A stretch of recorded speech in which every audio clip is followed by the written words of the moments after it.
episode of Westside Living. My name is Marianne, and I am an Oregon broker with Next Home Realty Connection, and I serve all of the amazing people on the west side of the Portland metro area.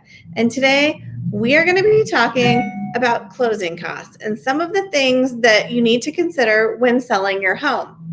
I recently had a friend who lives in another city. She was selling her home and we were talking on the phone. And one of the things she kept saying to me was that I'm not going to pay any closing costs. And I said to her, you realize you have to pay closing costs, right? And she's like, no, I'm not going to pay any closing costs. And what she was really saying was that she didn't want to pay any of the buyer's closing costs.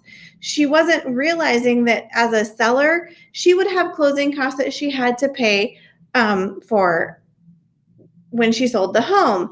And unfortunately, this is one of the most common mistakes that sellers make when it comes to listing their home, is that they fail to budget appropriately for closing costs. And in doing so, sellers are often blindsided to the reality of the settlement fees, which can ultimately affect the bottom line. So here's the truth. While buyers are typically responsible for the majority of the fees associated with a real estate transaction, sellers on the west side can expect to pay some closing costs when you sell your house.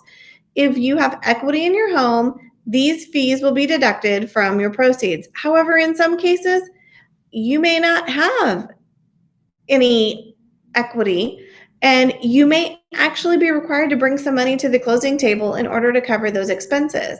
So there's 3 steps to think about when you get ready to list your house. And before you decide to list your property, you should meet with a local real estate expert like me to discuss the true cost of selling your home. As a licensed realtor, I will work with title and escrow and be able to provide you with the resources such as the seller's net sheet and closing costs checklist that will help you to be better prepared and understand the home selling process. And what you might expect to net from the sale of your home. Step 2 is to work with a realtor to understand and budget for closing costs. It will be important to talk with title and escrow to know exactly what fees you will be responsible for paying at closing. And then step 3 is to factor in the unexpected. In competitive markets, it's common for sellers to offer a concession towards some or all of a buyer's closing costs up front, as an added incentive after weeks of slow activity or as a result of an issue that might arise during a home inspection, for example.